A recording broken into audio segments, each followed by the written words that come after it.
Hello everyone, welcome to my channel Dentistry Smile. Myself Dr. Archana Singh. आज हम आपको बताएंगे कि आपको कैसे पता चलेगा कि आपके दांतों में पायरिया की शिकायत हो रही है। तो आइए जानते हैं कि आपको कैसे पता चलेगा कि आपके दांतों में पायरिया की शुरुआत हो चुकी है। तो फ्रेंड्स, हम जानते हैं कि जब आप ब्रश करते हैं, ब्रशिंग के टाइम पे आपके मसूड़ों से अगर खून आता है तो ये भी आप में पायरिया का लक्षण हो सकता है। अगर आपके मसूड़े नीचे खिसक रहे हैं तो ये भी आपका पायरिया का लक्षण हो सकता है। नेक्स्ट होता है कि अगर आपके दांतों में मोबिलिटी आ रही है, यानी कि आपके दांत थोड़ा बहुत हिलना शुरू हो रहे हैं टंग मूवमेंट पे या वैसे खाने पे, तो फिर इसका मतलब है कि आपके दांत पायरिया की तरफ जा रहे हैं।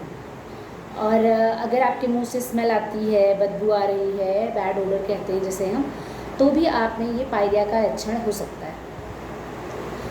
तो अगर आपको ये लक्षण देखने को मिलते हैं तो आप समझ जाइए कि आपके दांतों में पायरिया की शुरुआत हो रही है। फ्रेंड्स, पायरिया से बचने के लिए आपको क्या करना चाहिए? सबसे पहले तो आपको हर 6 मंथ पे अपने डेंटिस्ट को विज़िट करना चाहिए, जिससे आपका पायरिया, जिसे हम पेरियोडोंटाइटिस कहते हैं, जिसको हम अर्ली फेज़ में जितना ही अर्ली इसको आइडेंटिफाई कर लेते हैं उतना ही अच्छा रहता है। यानी जितनी जल्दी इसका पता लग जाता है उतना अच्छा रहता है, उतना हम आपके दांत को सफाई करके, बाकी ओरल हाइजीन जो आपकी होती है मेंटेन करने के लिए हम उसके इंस्ट्रक्शन देके कि कैसे आप ओरल हाइजीन को मेंटेन करिए कि पायरिया से, कैविटी से आपके दांतों को बचाया जा सके, वो डेंटिस्ट आपको सजेस्ट करेंगे अगर आप एवरी 6 मंथ पे विज़िट करते हैं अपने डेंटिस्ट को।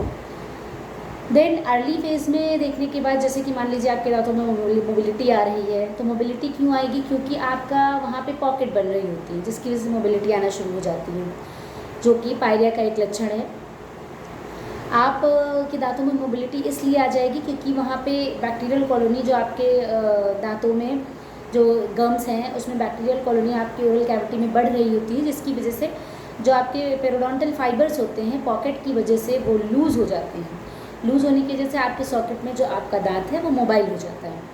इसी वजह से आपको जब हम उसको पॉकेट को क्लीन करते हैं, आपका mouth wash, gum paint and आपका वार्म सलाइन रिंसेस एडवाइस करते हैं, तो ये सब आप फॉलो करते हैं तो इससे आपके दांत में जो मोबिलिटी है वो कम हो जाती है, क्योंकि बैक्टीरियल कॉलोनीज जो होती हैं वो कम हो जाती हैं, वो क्लीन हो जाती हैं। तो इससे आपके दांतों को पायरिया से बचाया जा सकता है। फिर क्या है, जैसे कि आपके दांतों में जो, जैसे कि कभी कभी आपके दांतों में ठंडा गर्म लगता है, सेंसिटिविटी होती है, तो ये भी एक पायरिया का लक्षण हो सकता है। लेकिन ज़रूरी नहीं कि पायरिया का ही लक्षण हो, कभी कभी कैविटी की वजह से, जब डीप कैविटी होने लगती है तो उसकी वजह से भी आपके दांतों में सेंसिटिविटी हो सकती है। जैसे कि जब आपकी कैविटी डेंटिन को इन्वॉल्व कर लेती है, यानी कि जो हमारी सेकेंड लेयर होती है दांत में, इनामल के बाद जो वाइट आप देखते हैं वो इनामल होता है, जो उसके बाद नीचे होती है लेयर वो आपको नहीं दिखती, वो डेंटिन होती है। कभी कभी आपकी डेंटिन सेंसिटिविटी होने लगती है कैविटी होने की वजह से, या फिर एट्रीजन की वजह से। एट्रीजन यानी कि जब दांत आपके घिस जाते हैं उस केस में।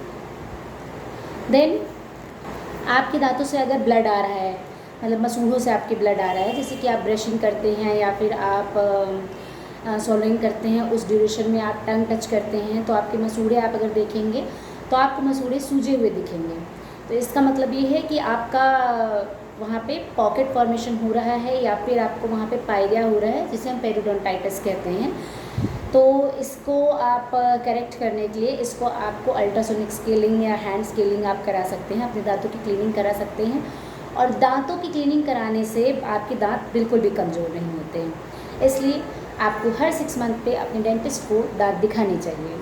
डेंटिस्ट को दांत दिखाने से, जैसे आपकी अर्ली स्टेज की पॉकेट होती है, जब आपके दांत मोबाइल नहीं होते हैं, हम लोग पेरियोडोंटल प्रोब से चेक कर लेते हैं डेप्थ पॉकेट की।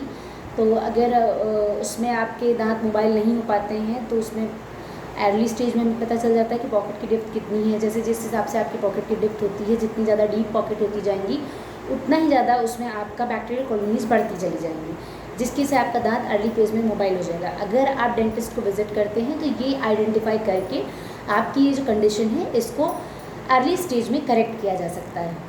पॉकेट्स की वजह से आपका वहाँ पे जो फूड पार्टिकल्स होते हैं वो इकट्ठा होने लगते हैं, जिससे आपको पॉकेट के साथ साथ कभी कभी आपको सर्वाइकल केरीज भी होने लगते हैं, यानी कि सर्वाइकल आपका जो एरिया में है, सर्वाइकल एरिया में या फिर ऑक्लूजल एरिया में आपको कैविटी होनी शुरू हो जाती है, यानी कि आपके दांतों के मसूड़ों के पास में वहाँ पे कैविटी भी होना शुरू हो जाती है। खाना फंसने की वजह से अगर आपको दांतों में खाना फंस रहा है तो भी आपको हो सकता है पायरिया का ही इंडिकेशन हो आपका। तो फ्रेंड्स, ये आपके जो नॉर्मल लक्षण थे कि पायरिया होने पे आपको कैसे आइडेंटिफाई आप कर पाओगे। देन इसका इलाज क्या होता है? इसका इलाज ये है कि आप इसकी क्लीनिंग करवाएं। क्लीनिंग करवाने के बाद जो हम आपको इंस्ट्रक्शन देते हैं, जैसे आपको वार्म सलाइन रिंसेस करना है, माउथ वॉश से कुल्ला करना है और गम पेंट यूज़ करना है, मसूड़ों की मसाज करनी है, तो इससे आपके दांतों में वापस आपकी दांतों को आप हेल्दी किया जा सकता है इस प्रोटोकॉल को फॉलो करने से।